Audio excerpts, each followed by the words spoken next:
Hi, everyone. Thank you very much for tuning in. So today we will discuss the essay Selfishness Without a Self. It's from 1973 or 4, and it first appeared in the Ayn Rand letter and is part of the book Philosophy Who Needs It. And for me, it's great to see how this essay can be read like an onion that is peeling through layers that reveal ever wider and wider principles. Um, Today we will be discussing, as it's now the usual, with Don Watkins and James Valliant. If you have been with us for some time, you already know them. So Don has co-authored books like Equal is Unfair and The Moral Case for Finance, and he's running the website donswriting.com, where you can find some of his courses in terms of effective communication and more. And James is the author of Creating Christ and The Passion of Ayn Rand's Critics, and they are both well versed in objectivism, and they will help us to understand this essay. So let's jump into the discussion. And I was wondering if we could first start with a concept that is implicit in the essay, but it's in some part, I would guess, assumed. Uh, in Ayn Rand's perspective, what does having a self mean? And in particular, I think it would be interesting to discuss the relationship between her conception of the self and what is the relationship to reason, purpose, and self-esteem. Well, I think the way I think of it is that a self is one's convictions and personal values reached through a volitional process. And reason, purpose, and self esteem should be the cardinal values that a person builds into their own soul. And at some level, they have to be values if you're even to have a self, because to form a self means to exercise judgment, purpose, and seek to live by the principles one adopts. But it's definitely possible to have a self without conceptualizing that these are my three supreme values. So it's not like before Ayn Rand, nobody had a self. And I would also say a self is not limited to those. Those are philosophic values that are universal across people, but your self includes many personal values, rational values that are unique to you. So if you think of Rourke's self in The Fountainhead, the fact that architecture is a value to him, that is part of his self. Or if you take, a person and their romantic partner, those are personal values that constitute part of what their self is. And so it's when you adopt something as a value, it becomes part of yourself. But it's a self is the convictions and values that you're adopting through a process of thought. Right. Ayn Rand in this essay has a nice little statement of the essence of self. It is your mind. It is your conceptual mind, your conceptual faculty, which can only, as Don indicates, operate volitionally. That is the essence of yourself. That's the most essential individuating element of each of us. So to have a sense of self is to have a conceptual sense of what your values are. And values can only be reached conceptually. An anti-conceptual mentality really has no grip on values, can have no grip on authentic values. And so in the essay we discussed last week, we were talking about the tribalist mentality as a manifestation of the anti-conceptual mentality. The tribalist is sort of stuck on concepts that go no further than the perceptual level. My race, my group, my ethnicity, my sex, whatever. Sort of arrested on the low level, most immediate perceptual level concepts. Here we have another manifestation, another sort of psychoepistemological syndrome manifestation of the syndrome of the anti-conceptual mentality. Values are truly unreal to the anti-conceptual mentality. And so to this person, they're the amoralist. They're the person to whom moral values really are not real. But as Don points out, our chosen values are really the deepest part of who we are, but what constitutes the identity of myself. But that can only be reached conceptually. Thank you. Actually, one of the things that I was hoping to do right now is to explain more or less as a recap of what we discussed last time, what the anti-conceptual mentality was. But so given that, I think it would be interesting to jump into the essence of the essay. If you could describe the essential nature of the selfishness without a self, how would you describe it? And maybe in what sense it is different from the essay that we discussed last week, which is the anti-conceptual mentality. No, sorry, the missing link. Yeah, I mean, I think what Jim said sets it up pretty well. So I'll probably just repeat it, but in my own words, and kind of stress some other elements. So the anti-conceptual mentality we talked about last time, it's our default way of functioning. And if we don't volitionally rise to the conceptual level, then we function essentially at the perceptual level. And we talked about last time, it doesn't mean literally you don't have words. It's that you have very low level concepts, but abstractions like justice, freedom, all of that is like way beyond you. And so the main form we got last time that the anti-conceptual mentality takes is tribalism, which is the idea of I'll surrender my mind to the group in exchange for protection.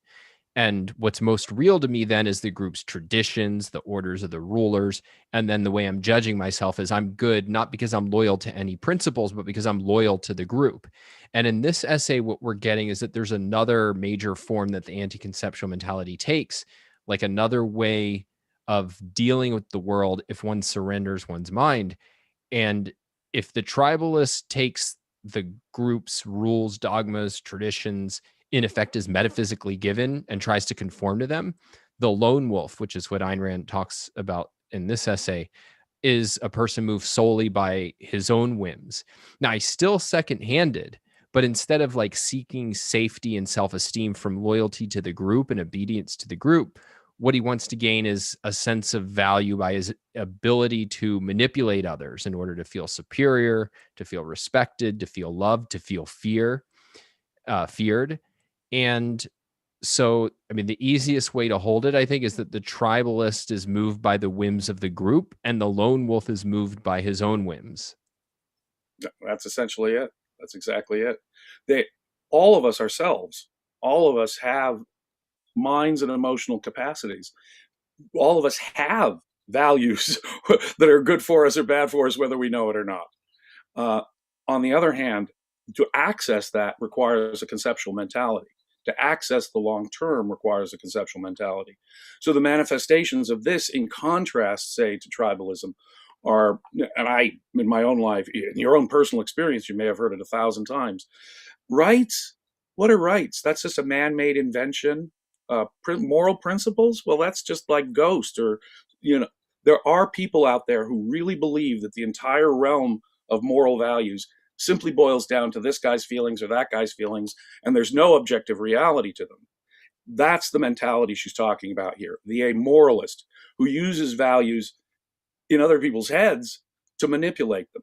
But it's not necessarily, as Ayn Rand distinguishes here, all subjectivists. You can have someone who is troubled by subjectivism, is sort of accepting some subjectivist premises, but is still bothered by it, in effect, because they still have an operative sense of values in them. The lone wolf mentality is truly the mentality that's bought the philosophical premise of subjectivism all the way down. Values are not real. They are just a subjective thing. This guy's feelings, my feelings. So they go by their feelings. Thank you. So I was wondering if we could discuss a bit on the amoralist. It's another way in which Rand uses to describe this lone wolf. But first, I had a small question, and maybe it would be useful if I'm correct, in the sense of having an ostensive entity to take a look at, at least in the Ayn Rand set of characters that he described, that she described. Would you say that James Taggart is description of this kind of mentality? Yes, James Taggart's easy. I would say definitely yes, because without spoiling things, by the end of the novel, you realize that he is an amoralist. He has no moral compass, whatever. And so that is a good case of a burned tribalist. He's still connected to his tribe, in effect, as Ayn Rand describes, but someone who literally has no moral compass, because to him, a conceptual sense of self is completely out of his mental reach. Okay. You gave another example earlier of Peter Keating from The Fountainhead, and I would say no. He's not truly the lone wolf mentality. He still has some conscience. He's the bothered subjectivist, if you will. He's the bothered tribalist, if you will.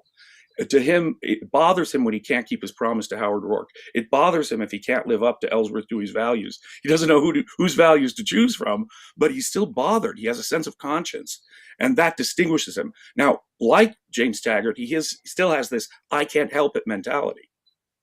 I couldn't do anything about it. It's not my fault. I can't help it. So he shares that with the lone wolf mentality, but he still is bothered by a sense of conscience. And that is the hallmark of the tribalist, as opposed to the true lone wolf, who is a moralist, a manipulator. Yeah, I think Peter Keating's an interesting case, because I don't know that Jim and I disagree on this, but I think of him more as mixed, because on the one hand, he is a complete conformist who seeks social approval, and he's good at getting it, right? He's not a frustrated tribalist. He's a wildly successful tribalist. But on the other hand, he's also representative of the conventionally selfish person who manipulates his way to the top, uses others. And in certain respects, though Jim is right, there's a point beyond which he won't go. He is an immoralist, in that it's not like he really takes morality seriously in any way. And he can't quite conceive of why Rourke is the way that he is, why he's so committed to principles. And I think in part what's going on is that there's two things. That on the one hand, I mean, I don't think Rand has really worked out her view of the anti-conceptual mentality until post-Atlas, that she doesn't conceptualize it that way. And I certainly don't think that she's broken it down into the tribalist and selfishness without a self. She has a lot of the elements, certainly in Atlas Shrugged, but definitely not in The Fountainhead. When she's writing The Fountainhead, she hasn't even really worked out her theory of free will, which is at the root of understanding this. So we're kind of like being anachronistic a little bit, even within Rand's own development. But I think the other point, and this is more useful, is that there's a ton of overlap between these two, between the lone wolf and the tribalist. So it's not like you're either all one or all the other. Even take somebody who I think is the most clear-cut lone wolf imaginable in real life, and that would be Trump. Virtually every sentence Rand writes, and this applies to him, but remember, she says that the lone wolf, it's something like he's too manipulative or too crudely manipulative to compete for tribal power. Well, that didn't turn out that way. We've reached a state. We've reached such a state where people can get away with such crude manipulativeness. More lone wolves, I think, are going into politics. I agree with you. He's basically a lone wolf, but that kind of crude manipulation actually permits him to be a politician in the current context. When Ayn Rand was writing, almost 50 years ago, she was saying, well, they're usually too crudely manipulative to even go into politics. But there is this overlap, and I profoundly agree that, as with any psychoepistemological syndrome, even with rationalism and empiricism, you'll see a slide over, mixed bags. There aren't really pure cases in both cases that you can really identify with that kind of clarity. People will slip. Rationalist empiricists, though, are conceptual or intellectual compared to what she's talking about here in terms of the anti-conceptual mentality. I'm so sorry about the noise. But it is a syndrome, and so you can have sliding back and forth between one extreme or the other. In fact, they're basically two sides of the same coin. So you will see mixed bags mostly, and I would say that, take Gail Wynand. He exhibits a lot of the features of the lone wolf mentality. He truly does not believe integrity is possible. And by believing integrity not to be possible, he is sort of an amoralist. All he's doing is manipulating people. Power is his goal. And he is very much kind of the lone wolf in the sense of being a burned tribalist originally. So on the other hand, he is I wouldn't necessarily call Gail Winan a pure lone wolf either. He's far too conceptual. In other words, the possibility of Howard Roark is still active in his mind. The possibility of something like Howard Roark is still something he's got to fight against in his own mind by destroying people with integrity to keep proving to himself that he's right, that morality is a myth, that no man of integrity can exist. But he exhibits features. Gail Winan definitely exhibits strong features of the lone wolf mentality.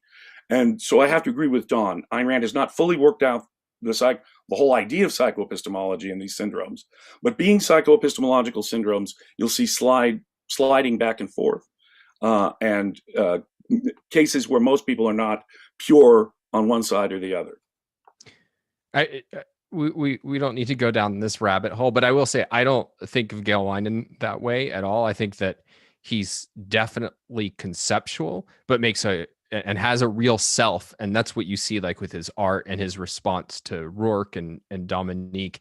I think he commits a real error that then leads to the power seeking. But I think it's the selfishness without. So I don't think he's an amoralist, but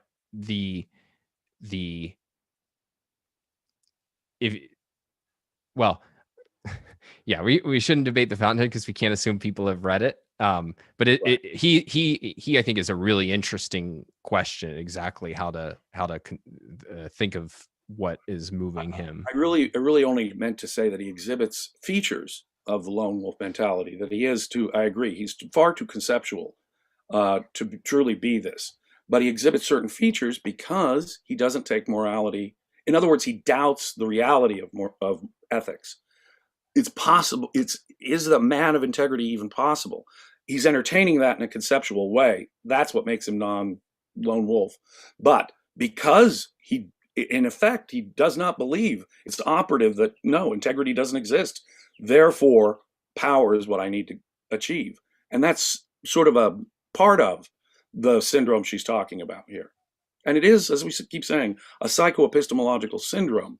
So people won't necessarily fit into neat categories like Peter Keating or Gail Winan. They'll simply exhibit features of this syndrome that Ayn Rand would later define in a purer way. Yeah, and that's, I think, a really important methodological point that's wider than even this distinction, is that often you can read Rand, whether it's her novels, and think, okay, well, like, or some of the symbology she'll use, like when she'll talk about the Attila and the witch doctor, and it can be really hard to classify people, but it's easier if you think that what these are not labels for people necessarily, but like you put it as a syndrome, James. And I think that's good. It's like, you can have a lot of mixed cases and things, but in order to grasp that they're mixed cases, you always want to grasp what's the pure, what's the principle. And so getting the lone wolf versus the tribalist is really helpful, because that then allows you to see, oh, this person is somewhat tribalist here, but they're more lone wolf there. Whereas you couldn't get that level of analysis if you didn't think, all right, what would be the kind of pure case? Right.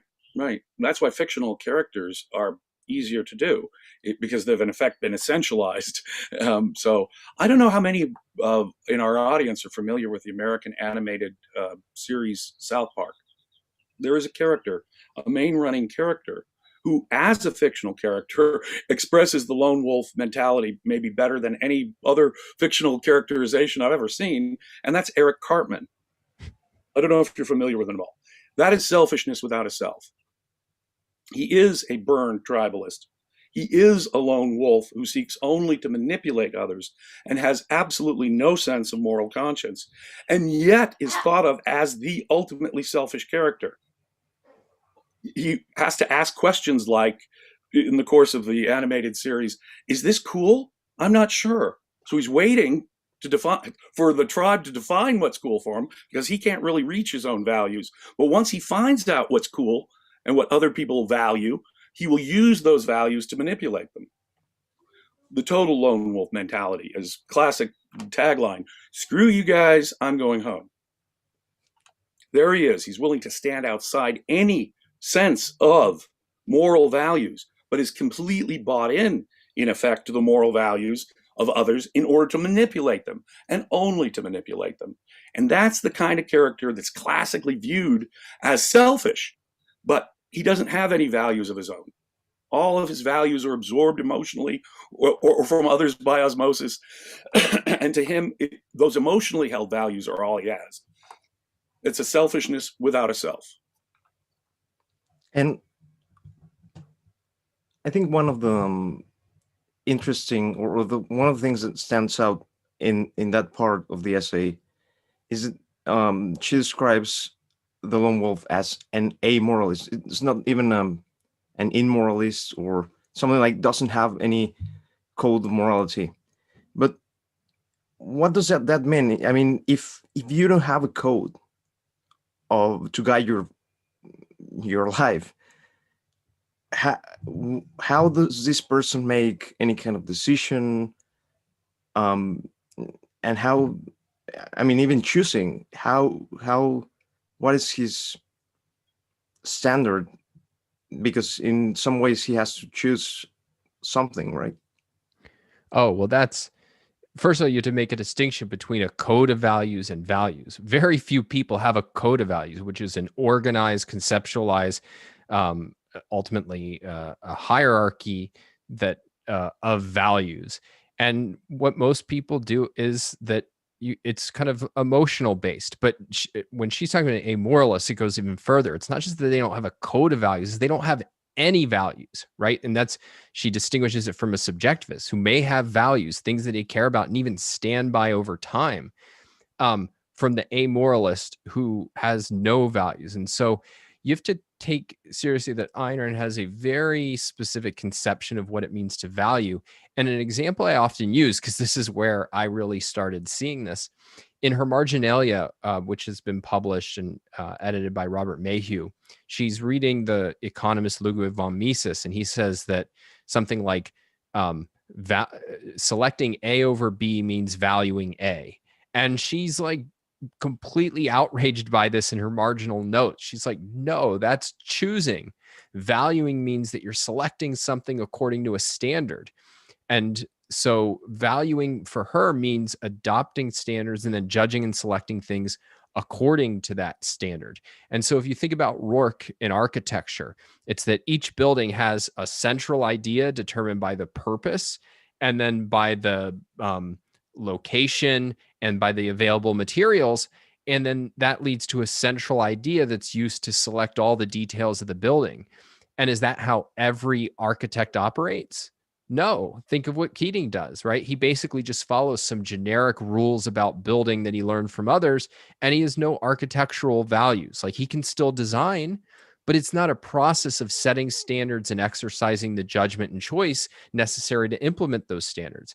And so we can extend that to Ayn Rand's view of valuing more broadly, that in her view, most people don't set standards. They don't have an abstract standard by which to select their values and then use judgment in order to pursue those values and integrate them into a consistent whole that keeps us going over the course of a lifetime. But that doesn't mean that they just sit down and die. And so what do? Well, they're mentally passive, but mentally passive, you can still be pretty active in various ways. And what it is you're moved by non-volitional forces, imitating what other people do, pursuing things that others want, following your own emotions, which are mainly made up of like perceptual level desires of, ooh, that feels good, or ooh, that looks delicious. And then a lot of what you're moved by are coping mechanisms for relieving anxiety and guilt. So there's all sorts of things that can go into what an amoralist is doing and how they're functioning, but they're not values. They're not things selected to according to a standard and then pursued over time deliberately. Exactly right. The bottom line is they're governed by their emotions. And some of their emotions may say, hey, most people think that, and that bothers me. In effect, it's emotions that are governing. So, from saying that, she builds upon the idea that this conduces this person not to have any to have and not to have any capacity to judge himself. And one of the things that lead to that leads is to having no real self-esteem. But why is that conducive to that? Why is the fact that not having any values conduces this kind of person not to being able to value himself or herself? Values can only be reached conceptually. Values can only be held conceptually. And values, and think of it, a standard of values by which you'd evaluate anything is a highly conceptual thing. To have a code of values, as Don said, highly conceptual. Very few people actually ever reach that level. You can actually give them the credit for having a code of values. But your future, who you are, what is good and bad, what you should be pursuing, volition is sort of bypassed here. Because again, that's the operation of your conceptual mentality. Even a conceptual appreciation of volition is bypassed here. And that's what a lot of it has in common. If you don't have, as Don started this whole thing with, what am I? I am my values. I am the substance of what I care about, who I love, my political values, my career values, what I enjoy doing. Who I am is the substance of all those values. But to understand those values requires going up to the conceptual level to appreciate them. To have a code of values requires me even going higher abstractly and understand the relationship between those substantive things that are me, my values. So my entire sense of self is based on a whole set of concepts and an interrelationship between concepts. If I'm not thinking conceptually, I can have no actual sense of self that goes beyond sort of this, that's the way I feel. This is me. It's good because I feel it. It's good because I want it.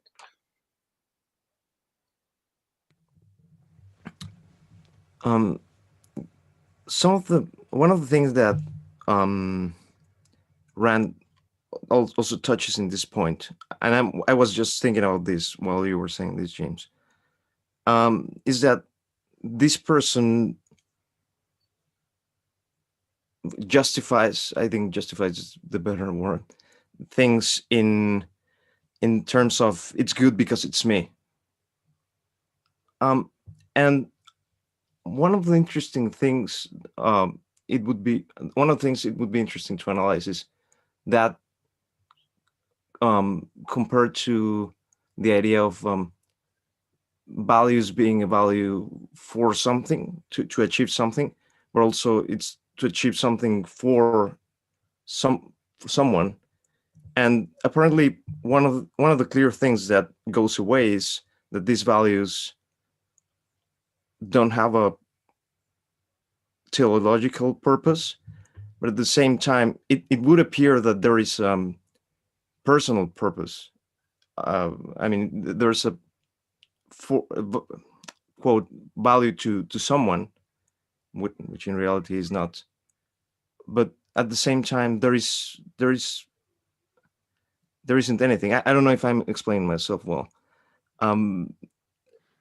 Are you saying that basically, so Ayn Rand had this thing she had an insight that in order to grasp the concept value, you always had to have an implicit awareness of a value to whom and for what. And you're saying that the amoralist seems to get like the to whom, but not the for what?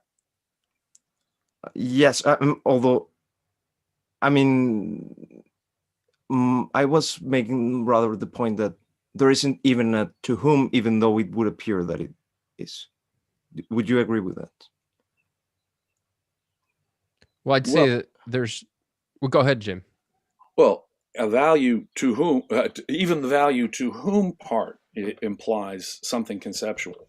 And it is really a seat of the pants thing that both the tribalist and the lone wolf person are doing. They don't really understand what values are, have a grip on the nature of values.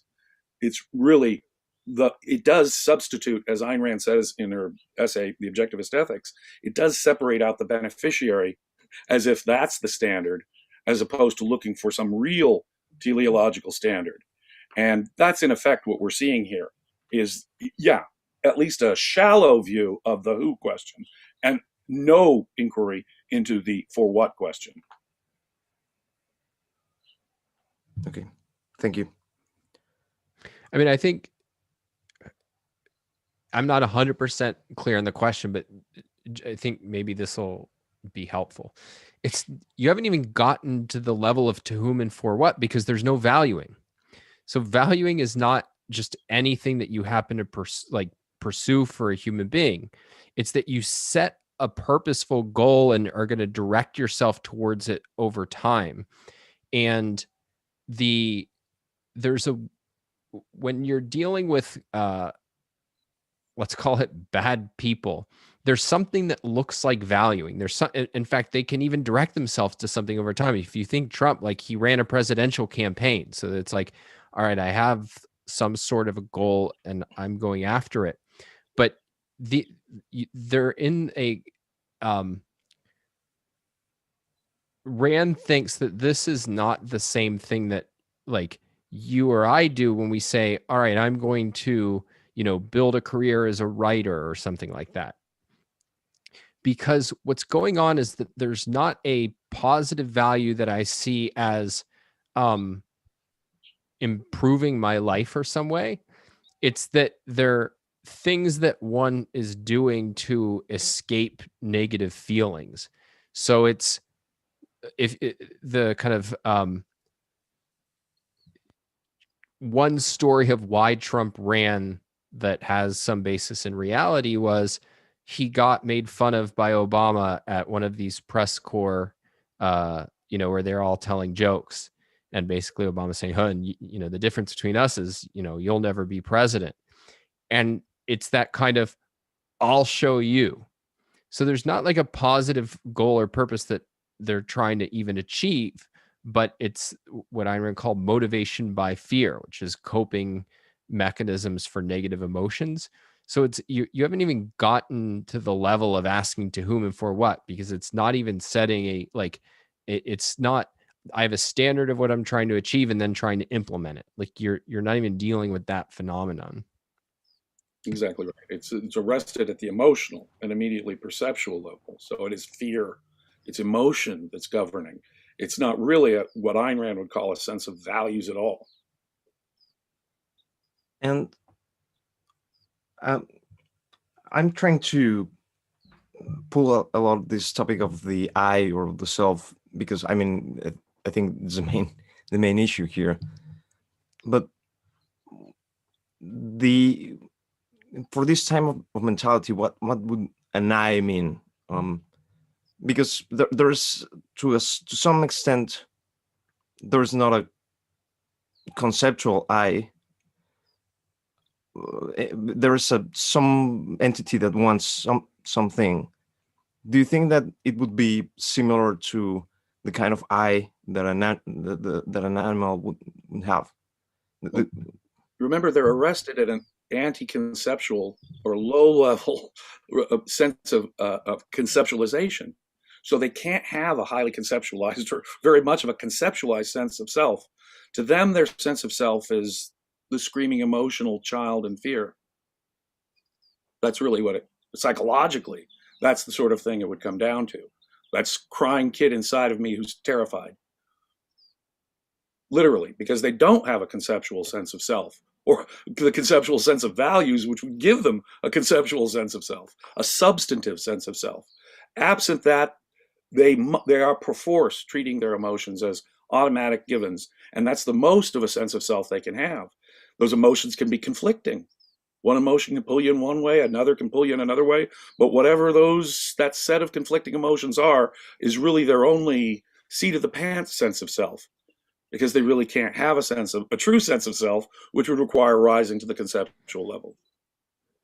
Yeah, I mean so it's definitely true that in every act of awareness there's an implicit me being conscious of something. Like there is in that sense a self. So Ayn Rand has a whole discussion of this in the appendix to Introduction to Objectivist Epistemology, where she's answering the kind of Humean argument that there is no self. And she thinks, no, it's axiomatic in any act of awareness is I am aware. And she thinks even animals have this. I mean, you wouldn't put it as they have it implicitly, because implicit assumes that you have the material to conceptualize, and they're not on the conceptual level. But it's still that there's if you were to give voice to implicitly what an animal's experience is like, there's an inherent part that I am the entity having the experience. So, I mean, certainly even Trump or Bernie Madoff or somebody, they have a self in that sense. That is, that there's an implicit, I am aware that I'm sitting in this room. I am aware that I am president or something like that. But what we're focused on here is the point James is making, is that they lack a self in James put is the conceptual sense. But if you look up in fact, let me just pull up my dictionary. So this is in my dictionary, self has a few different definitions. A person's essential being that distinguishes them from others, especially considered as an object of introspection or reflective action. A person's nature, personality, the qualities that make a person individual or unique, one's own interests or pleasure. And so you see that there's even in non-objectivist world, there's a sense that self carries more than just like the me having this experience versus Jim having that experience. It's what distinguishes you from other people. It's what makes you. Not you as just a biological or conscious organism, but your unique ideas, goals, interests. And that's what Ayn Rand's talking about that they don't have. Exactly right. By the way, Rassi sent us a super chat on goal. So from I would say, one thought there. I would say that the anti-conceptual mentality is comparable to an animal's mentality, but I wouldn't want to insult animals. In effect, the anti-conceptual mentality is lower than, animals have a complete sense of self-possession. They don't question their values. Their values are built in.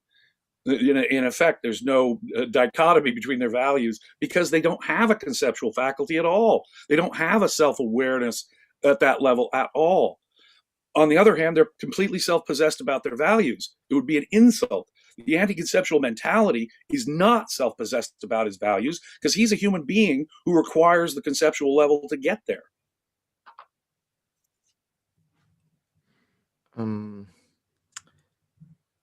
So, being said that, Rand poses a concept that related to both self-esteem and self-appraisal, which is something that the same James Stewart says, like, love me for not for what I've done, but or who I am, but love me for myself. And we have touched a bit over that, but I was wondering if you, even Rand is asked in the 60s, I think, about what she thought about Fromm, and she says that Fromm's view is the same one. Fromm, the psychologist, Eric Fromm. Oh, Fromm. Oh, okay. I thought you said Trump. No, and do you think that view has become more conventional across the years, or there has been a pushback? Like in the sense that no, there's something wrong there. Which view? The view of being loved for yourself, regardless of any attribute or any achievement or any character making that you've done to yourself. I think it's still very operative. I see it myself all the time. You'll even see it in people who, it's not the lone wolf mentality, but you'll see it in common mentalities, Christian mentalities. God loves me not because I'm a virtuous person or my values. God will forgive me even if I'm a serial killer. In effect, if I submit to his existence and so forth, if I accept his belief in that. Now that's the mentality that sort of separates all this out, generates this. As Ayn Rand, she has a marvelous description in this essay of why the tribalist mentality is a natural mentality. People depended on the group for their survival. Group think, in effect, is what they automatized in themselves to get by. And so you can sort of understand it on a primitive level. Just at that primitive level, you can understand it. But what we're talking about is an anti-conceptual mentality. That answer your question? Yes, thank you. So we have touched about the issue of a rejection of ethics by the amoralist phase, a rejection of a lack of self-esteem, a rejection of values. But based on the three core values that Rand identifies, reason, purpose, self-esteem, in which way does this kind of mentality reject purpose, and for what is it supplying it for? Well, a unifying purpose, again, can only be reached at a conceptual. An anti-conceptual mentality cannot organize their values in such a way as to say, this should be my purpose. This is what I need to do right now because ... That is available only to the conceptual level of consciousness. Yeah, I mean, just to connect it back to what I was saying earlier at the very beginning. So what does Ayn Rand mean by purpose? Well, it has several different elements, but the most fundamental of what it means to have purpose is to set as the purpose of your life your happiness. So it's the long range goal to seek out happiness for yourself. And that's precisely what valuing consists of. Valuing consists of identifying, setting your life as the goal, man's life as the standard, and choosing and selecting values and arranging them in a hierarchy according to that standard. And so it's precisely what the person who is anti-conceptual doesn't do. Now, we can say in a more proximate sense, what does it mean that they surrender purpose? So what is the root of that? What is the root of valuing? It's the choice to think. It's the choice to be purposeful rather than reactive. And what it means to default in the conceptual level is not to think. It's not to be purposeful in one's thinking and therefore in one's valuing and in one's actions. And so what a person ends up becoming is, in effect, a deterministic puppet. That is, when you don't choose to exercise your free will, you are shaped by forces outside of your control, either external forces like society or internal forces, but whatever urge happens to pop up in the moment. And so they're non-purposeful in a very, very deep, all-pervading way. And so it's the complete opposite of what one wants to cultivate if you're going to cultivate the value of purpose. Well said. Given what you said, though, I was hoping to bring this later in the talk, but I think it would be appropriate now. So I was reading one of Christopher Hitchens' atheist books. I think it's the main one. God is Not Great, I think it's called. Yeah. And I was thinking about the idea of religion as a demand side, from a demand side, if you want to call it like that. Like, there are some people who would like to make you commit atrocities through faith, but at the same time, one of the things that it's interesting from this essay is the other side of the balance, which is people who would like to cling to a set of ideas that would make them surrender their judgment or choice. Do you think that that's a good way of conceptualizing phenomena such as religion, at least in the 21st century, and specifically with these people that just take religion as a default or as an excuse not to think? If they're really adopting religion, they're kind of adopting a moral code of some sense. You can imagine Ayn Rand defines everything all the way down so that we even understand this phenomenon. But one could have a philosophy, a conceptual philosophy that's mistaken or has gaps in it, but still that has a set of values in it. That's not the lone wolf mentality. The lone wolf mentality has not adopted a conceptualization and a conceptualization of values and morals that's incorrect. They have rejected the conceptual level. They've rejected morality, in effect. And so most people who flee to religion are probably doing it out of either tribalist reasons or emotionalist reasons, something like that. The lone wolf mentality is not someone likely to join a monastery. Okay. Thank you. So we have discussed the amoralist issue, the self-esteem issue, the values issue, the lack of purpose issue.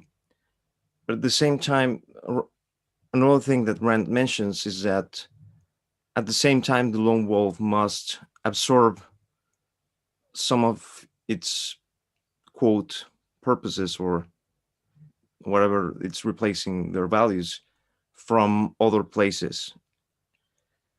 And what does that mean? Is there in itself, is there quasi standard, or is it based on the majority, or is it the opposite on the majority, like the hipster movement, in which something that it's over, if something is hype, or people are going for it, they say no, that's awful.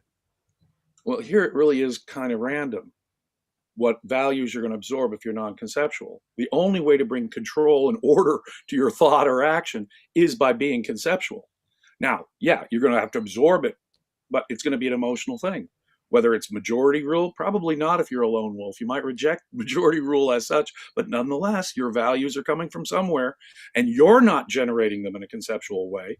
So you're just sort of absorbing them by osmosis from the culture around you. And there's really no way to tell what forces are going to buffet you. You are kind of a determined thing if you don't engage in the effort of thought, enact your volition. So yes, deterministic forces will then control what values you really accept, your upbringing, the way certain feelings are stronger than other feelings. But that's what it comes down to, in effect, psychology. And you've allowed yourself to be buffeted by the values of the world or how you process the values of the world, as opposed to any conceptual thinking, emotionally process, as opposed to any conceptual thinking. Yeah, and it's fundamentally accidental, though Ayn Rand has a certain view of the kind of logic of how that plays out, depending on how severe your anti-conceptual orientation is. That is, she thinks that the more you're blind to functioning in the world, in other words, the more that you're shutting down your brain, the more that you're going to be driven by negative emotions. And she'll often talk about fear and guilt as kind of the two main drivers.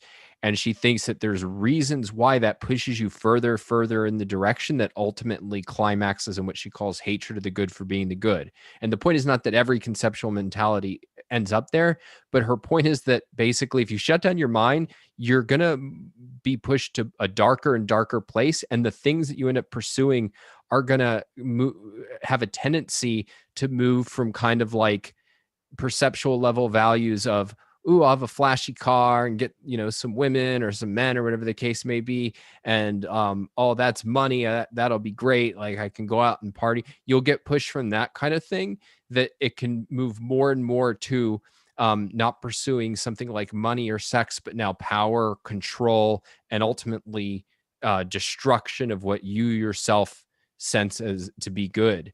And so though it's random, you can think about it kind of like random within a like a downward sloping slide. And so the point is not that every person ends up at the bottom of that slide, but that it's not like some people end up being James Taggart and other people kind of like happenstance into being Dagny. Like that it's not random in that sense. Exactly. And what is the relationship between rejecting reason and all the other values that derive from that, and specifically um, in this type of mentality, the connection between that and fear, which is something that you mentioned. Why is that? Why is one of the core emotions that Rand describes here, and not only here but also in other essays, the connection of reaction, the reaction of reason to fear as an Reason emotion? really is our only means of knowing. And knowing really is our only way of acting confidently. That's just a fact. That's just a fact. So fear is going to, the sense of being out of control is necessarily, can you imagine the sense of truly being psychotic, not really having control or knowing what you're perceiving as reality? That would be the most terrifying state. I mean, maybe it's an organic brain thing. Here, we're not talking about maybe an organic brain thing, but just a psychoepistemological syndrome that keeps you from getting to the conceptual level. That in itself will make you powerless because the conceptual level is our own. To whatever extent we do have control over our lives, that's where it comes from. And when you don't have that, if you really think you are just a determined thing buffeted around, in some BF Skinner box, that's going to have a devastating impact on your sense of control. Fear will motivate you. You're out of control. You're blind. Yeah, and I mean, you think about it in concrete terms, right? Like what do bad guys do when they want to terrify you? Part of it is not letting you know what's going on. So like blindfolding you, moving you around, or even take a more relatable case that most of us have been involved in. Like if you've ever been a kid, a young kid, and you're taken to the hospital for some like operation or something, it's terrifying. You don't know why like people are doing these weird things to you. You feel completely out of control. You can't govern existence. As an adult, you'll ask a lot of questions and the doctors are able to explain things to you, right? Like, all right, I'm putting this in. It's gonna make you feel a little bit woozy. It should only hurt a second. The more that you have a sense of what's going on around you, the more you understand, the more, even if it's unpleasant and a little unusual, the more calm you are because you feel like, all right, I can deal with this. I can cope with this. The more that you don't understand, the more that you're filled with fear. And so that's her view of that. That's the kind of basic source is when you don't have your mind um,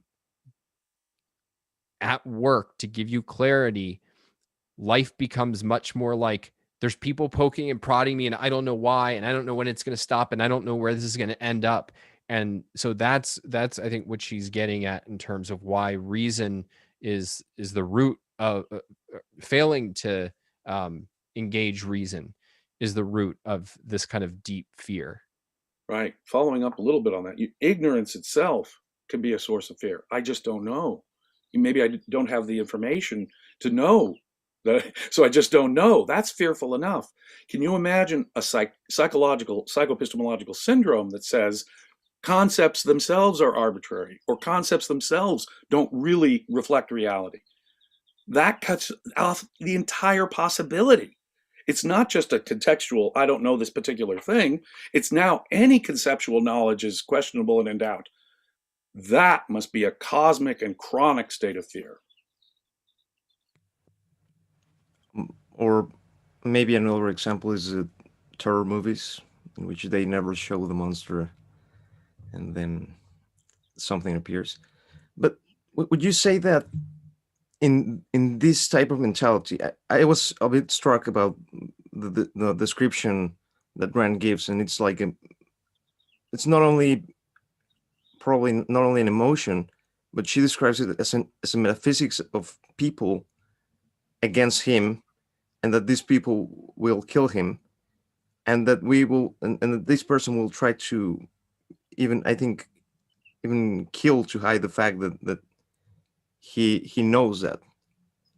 Do you think that this is the kind of um, this is even a worse case of fear than other kind of fears um, described in other Ayn Rand essays? I'm not sure what quote you're referring to. Yeah. Um, okay, I'll find it later. But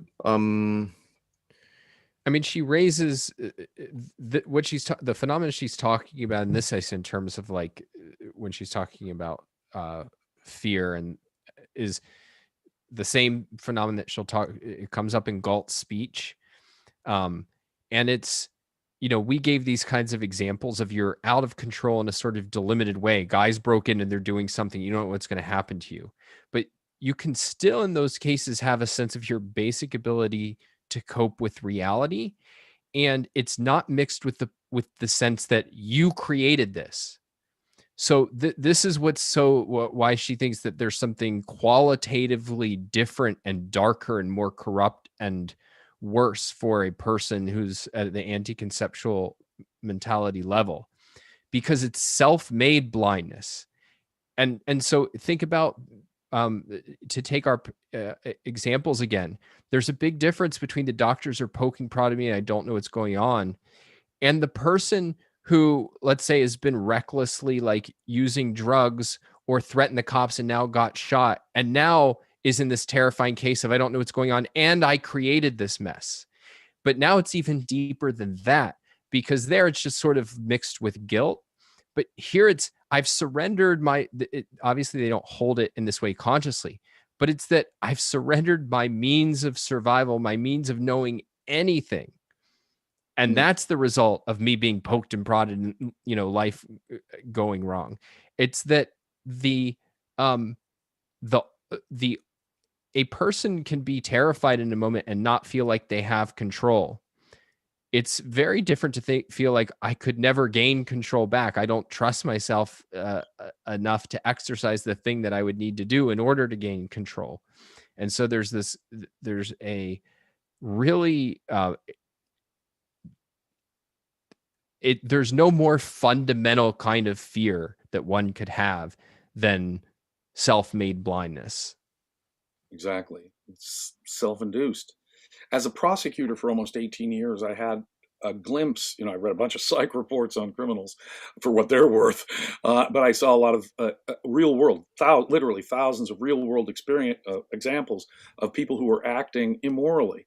And in some cases, they're self-conscious of the immorality that they're doing and feel badly about it, and will say, geez, I wasn't thinking, or something. In some cases, though, and some of these are defined as sociopathy, or given psychological diagnoses, the antisocial personality or sociopathy, a complete lack of empathy or a complete lack of morals, the amoral person, and they exist along a certain spectrum as well.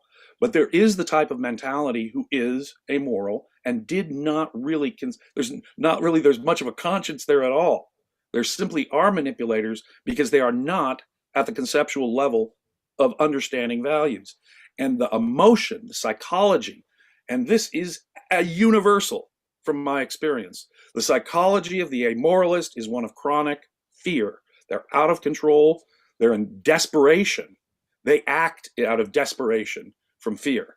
And that's what helps generate their amoral behavior. But that's my own experience as a prosecutor. Your amoral types live in a state of chronic fear. Sorry, just for reference, I was quoting from my notes, and I don't have the best handwriting. So the quote I was trying to get to is that to a tribal lone wolf, reality is a meaningless term. His metaphysics consists in the chronic feeling that life somehow is a conspiracy of people and things against him, and that he will walk over piles of corpses in order to assert himself, no in order to hide or fill the nagging inner vacuum left by his aborted self. Yeah, I think what we said captures that. But one thing to bring out, though, that because she's so spot on in that, is the the sense of things are conspired against me. So think about, from our perspective, what's going on, which is you didn't bother to figure out the cause and effect to get some achievable goal. From their perspective, it's look at all these other people. They're getting what they think of. James Taggart talking to Dagny. It's like, hey, you always get to have success and everything works out for you. Why not for me? That's not fair. And so there's a real sense of reality, and other people are conspiring against me to deny me what I want. I know people get what they want. Those people get what they want. Those people get they want. Why not me? And so you kind of stew in this feeling of resentment and anger. And so one thing is to sit there and go, well, why not me? Well, if it's unjust, if my failure to get what I want is the result of this conspiracy by reality and other people, well, then, you know what? I'm going to show them that I'm not nobody. How? Well, I'm going to tell myself I'm going to go out and get what I want. But what it really is I'm going to go out and take it away from them for getting what in effect, showing that they're better than me by getting what they want. And so she's really getting at the dynamics of the psychology of like the most corrupt people. And I think like, I'll just say that, you know, I wasn't a prosecutor, but like I read a lot of crime stuff, and I've met a thankfully small but real number of, I think, fully evil people. And that is exactly how they see the world. Exactly. My experience as a prosecutor tells me that's half the mentality of people who commit crimes out there, is exactly that. Ayn Rand describes it as though she had my experience. Of course, she had her own experience, but from the way I see it, she just beautifully describes at least half of the criminal psychologies out there. That is exactly what they are.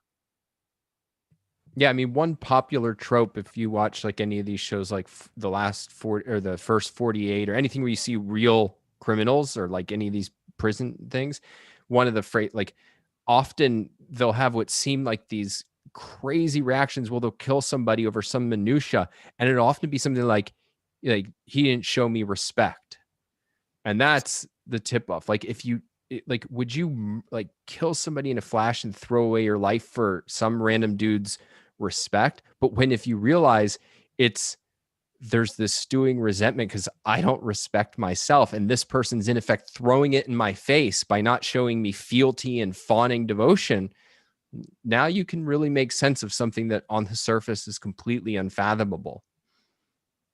Yes. You know, it was something you said earlier about Trump. Ayn Rand did say that your lone wolf type tends not to seek leadership positions for the tribe because he's just too crudely manipulative. And that's the explanation she gives. But I'll return to something I said earlier. I think our politics is degraded to the point where people who are that crudely manipulative are entering politics. People like Trump or Governor Cuomo of New York. Look at the bullying way he treats his own people. Look at the way policy doesn't matter to him. He adopts the policy to get elected, not to get elected for the policy, just as Ayn Rand said. It's usually more political commentators, as Ayn Rand pointed out. But with someone like Cuomo, you can really see the crude manipulation, even of his own people. His whole approach to women. It's this kind of crude manipulation of people because he really has no ethical compass. Or even his praise of North Korea's dictator of they behave well with him, or what was the quote? So as one of the last points, what is the relationship? I think we touched already on that, but probably just for keeping the structure. What is the relationship of this mentality to the rejection of effort? Is it, and maybe to tackle it from a different perspective, is this kind of mentality originated because these people don't want to exert any kind of effort, or is it because of the lack of effort that it results in this kind of mentality? What do you think? I think there are parts of the mentality that result in their belief that effort is futile, or that effort won't achieve. If you don't have a conceptual grasp of values, right? And free will is an essential part of how the entire conceptual level operates. It operates volitionally. If you're not comfortable with the conceptual level, or worse, if you're a determinist or something, that will have an impact. This is a philosophical phenomenon. right? Even for anti-conceptual mentalities, it's a philosophical phenomenon. That's my best answer. Okay, so then she goes and talks about how this is usually taken as a definition of or as the perfect example of what selfishness means. But at the same time, she says that usually philosophers know better. Like people like Kant or Dewey or Rawls know that selfishness is another thing. Although I know a bit of these philosophers, I'm not completely sure what she means about that. I was wondering if you could. Well, here it's important to bear in mind she's not saying that those dudes are themselves lone wolf mentalities, but that in one fundamental way or other, they understand the philosophical underpinnings behind it, the conceptual underpinnings behind a correct sense of self. And so for John Dewey, his education was not about training a conceptual mentality or teaching them the truth. It's about socializing them. In effect, you could almost say that John Dewey is trying to root out the truly conceptual and the lone wolf. So we have only properly socialized kids in our classroom. Well, once you've done that, you have bypassed the conceptual level. You've destroyed a sense of self in the kids. So in that sense, John Dewey knows what he's doing. He's socializing them, not educating them, not developing their conceptual mentality or giving them a sense of personal values, a conceptual sense of personal values at all, but socializing them. Or take some of her other examples. Rawls. Rawls will put us behind a veil of perception. We can't consider whether we'll end up with white privilege or being fortunate or being rich or being poor. See, he bypasses the whole area of morals having an impact on outcomes. Maybe through my effort, I can go from being poor to being rich. Maybe your veil of perception isn't his whole approach to politics is to bypass individual ethics, individual effort, the fact that economic outcomes could be the result of some volitional act on the part of the doer. Again, it's a conceptual understanding of self and morality that Rawls is bypassing in his politics. Kant is perhaps the crudest example. He gives it away when he says, what is the real test for when you can tell that something is done more out of a moral interest or not? When you have no personal interest at all, when you really don't have a personal interest or stake in this. So your values must be selfless, in effect, Kant is saying.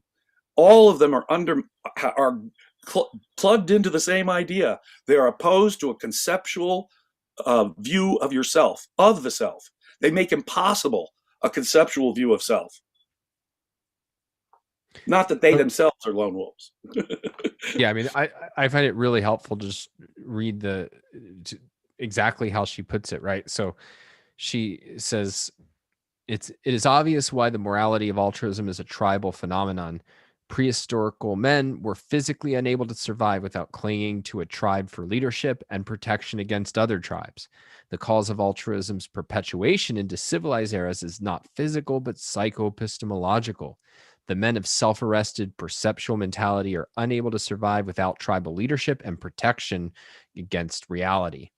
The doctrine of self-sacrifice does not offend them. They have no sense of self or of personal value. They do not know what it is they are asked to sacrifice. They have no firsthand inkling of such things as intellectual integrity, love of truth, personally chosen values, or a passionate dedication to an idea. When they hear injunctions against selfishness, they believe that what they must renounce is the brute, mindless whim worship of a tribal lone wolf. But their leaders, the theoreticians of altruism, know better. Immanuel Kant knew it. John Dewey knew it. B.F. Skinner knows it. John Rawls knows it. And this is the key. Observe it is not the mindless brute, but reason, intelligence, ability, merit, self-confidence, self-esteem that they are out to destroy. So, Rand's view is like, if you come out and say, look, I'm against selfishness, don't be a Bernie Madoff, don't be a Donald Trump. If you attack the conventional view of selfishness, then you just don't know what selfishness is. But if you come out and in effect say attack Rourke or Galt, then you do. And in Rand's work, including a lot of the essays in Philosophy Who Needs It, she argues that this is precisely what is being attacked by Kant and Dewey and Skinner. Rawls, for instance, he says no one has earned his intelligence, and therefore no one can say they earned anything through merit. You just got lucky. You happen to be particularly smart, so that's why you were able to build Microsoft. And so we need to create a system that seizes everything from you that you achieve above what other people earn, unless like letting you keep a few morsels benefits the dumbest, laziest, unluckiest, most immoral people in society. That is not an attack on Bernie Madoff. That is an attack on Steve Jobs, Jeff Bezos, Ayn Rand, any productive, successful, intelligent human being. And her point is that most people do have this conventional view of selfishness that is, oh, it's just kind of like taking advantage of others.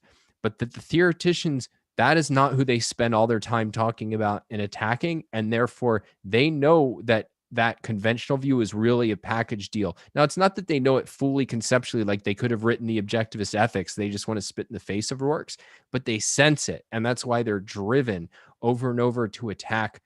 Before Ayn Rand even identifies, her heroes, they're attacking those traits that her heroes embody. Exactly. Bypassing individual effort and individual choice and individual morality is exactly what Rawls is doing.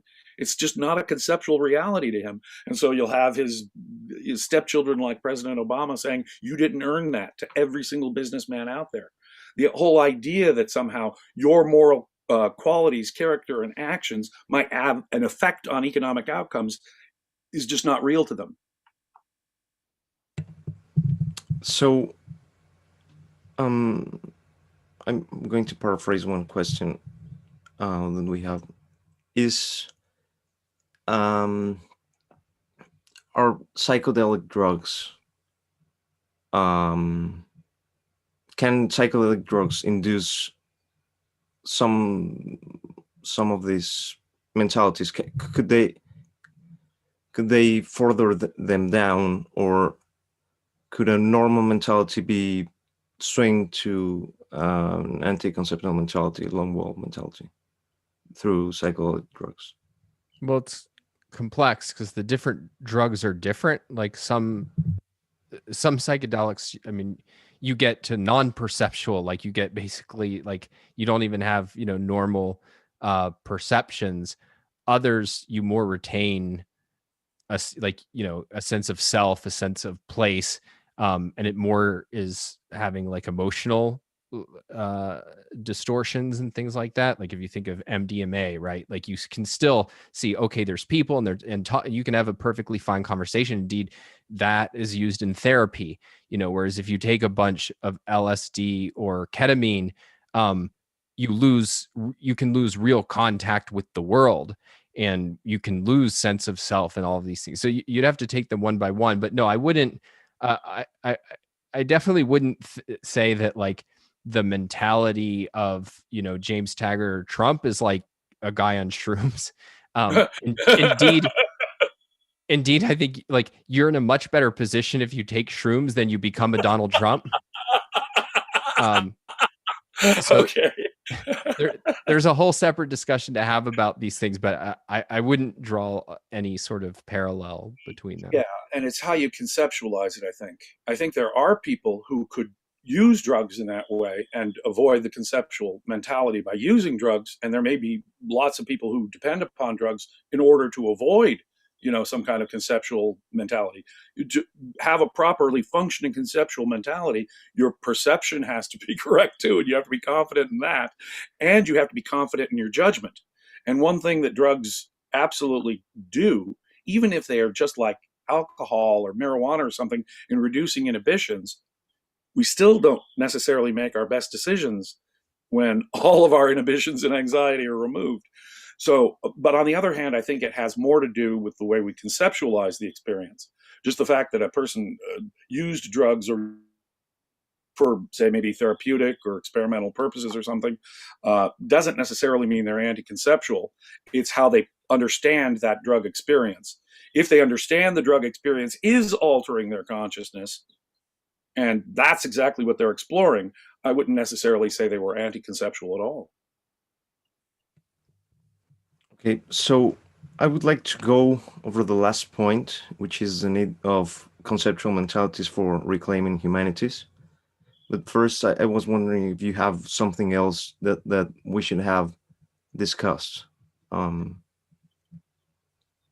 Well, I want about to tell this. a story there and tell the story of a very, very virtuous man, a man who's a hero of mine, my father. My father is an electronics engineer and a brilliant one. And he loved math and science and he loved to build things and he's an engineer. He was a brilliant businessman too, a successful businessman, many patents. When I told him as a young person, he would have loved nothing more than for me to become an engineer and enter science as he did. When I told him, he said, well, what do you want to study? I said, I want to study philosophy and history. Why would you, excuse my language, his exact words were, why would you want to study bullshit like that?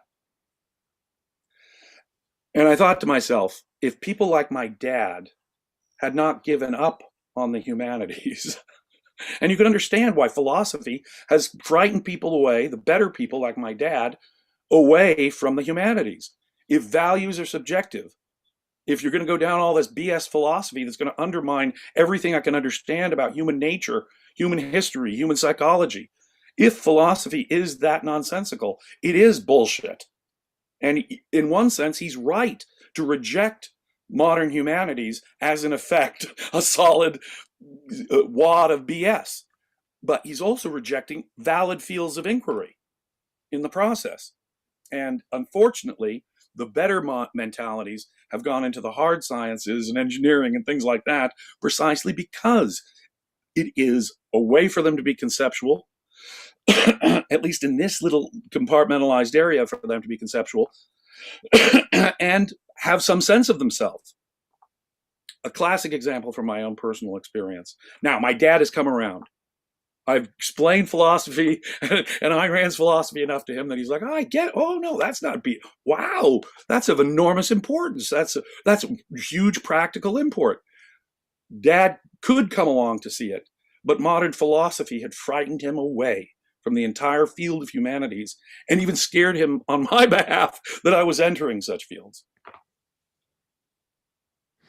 Yeah, I mean, I've definitely met plenty of people who've said um, explicitly, like they went into science or math because they liked knowing that there were answers that they could reach, where that was not a kind of bunch of like warring opinions and so on. And it's true that that is bad on one level because we need the humanities and like that shapes the direction of a culture. But I mean, one of the points Ayn Rand makes is that even if it's not an issue of like you go into the humanities, like you need knowledge that fields like philosophy and psychology give you in order to cope with the rest of your life. And so what happens is that they don't even know how to be rational in the rest of their life. And she thinks one of the most tragic things that she witnessed about human beings was that you would have these great minds who were great in their work, like the so-called robber barons and things who are great in their work, and they were conventional or worse in their private lives. And she thought that was so horribly tragic, and she thought it was the problem was philosophy, that they weren't offered a way, they weren't offered what they got in science or math or business, which was cold hard reason and facts. And so that they were kind of left rudderless, and in part they were left that way because better people fled philosophy after it became this stew of irrationalism.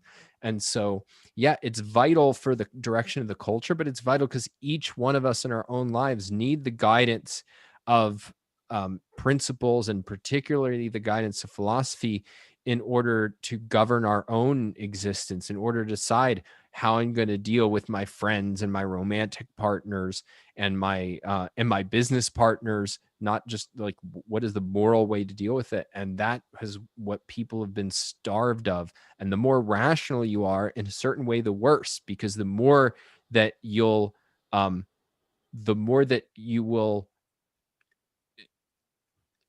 you have a sense of what it is to operate rationally, And the more that you completely cut that off, rather than just kind of have the same common sense view that the man on the street will, like the man on the street who's like kind of, yeah, like deal with people in kind of a, non self-conscious way, and deal with my work in a non self-conscious way. When you're a brilliant genius in one era and you're completely, and you think that that can't be applied in another era, I think area, I think it can go really, really bad. Yeah. Look at Hank Rearden. Hank Rearden is a productive genius. He's a technological genius who invents a new metal altogether. And even his implicit emotional values are better. He loves Dagny. On the other hand, he has not accepted and has not grasped the proper code of morality. And look at the problems it causes him, the guilt it causes him with Dagny, his sanction that he's giving in his business world.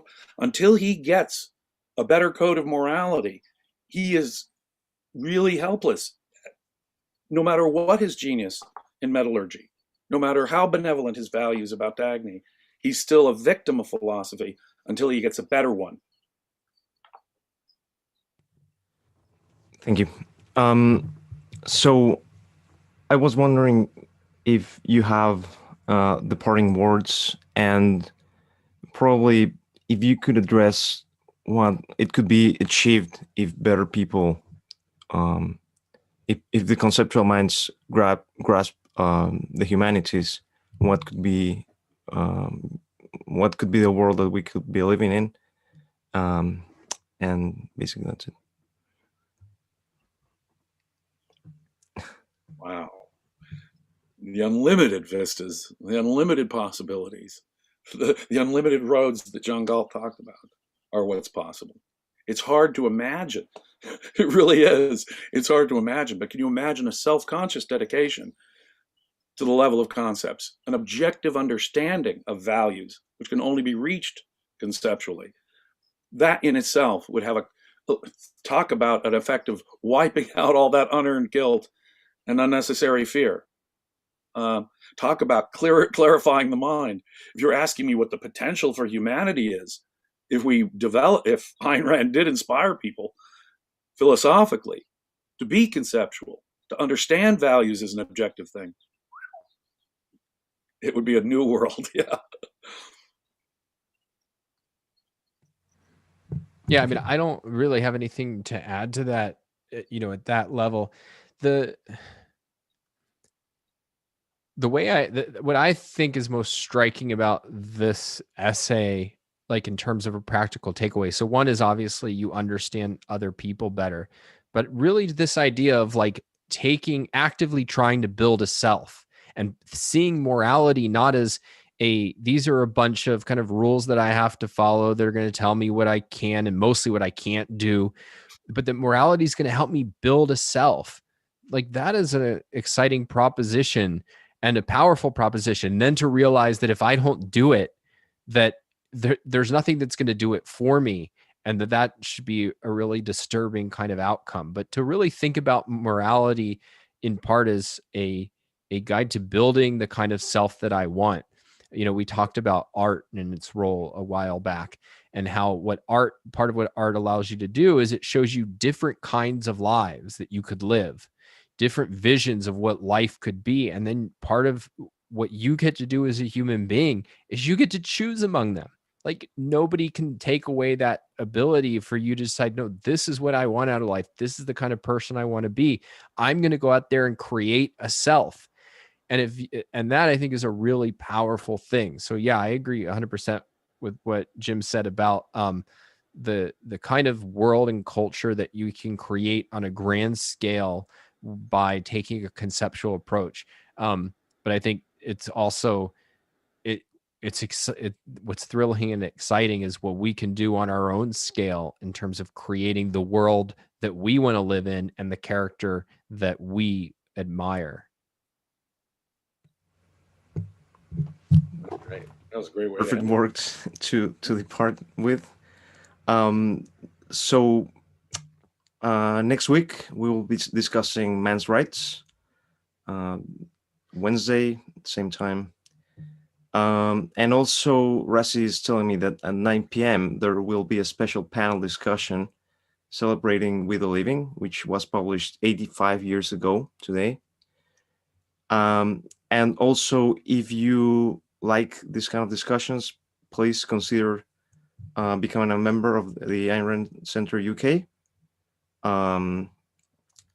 And thank you very much for this discussion. It's been very pleasant, even though this kind of essays for me are extremely difficult to untangle. Thank you very much for enlightening me with these discussions. Thank you, That's a Alan. personal note. Thank you. Thank you. So that's it.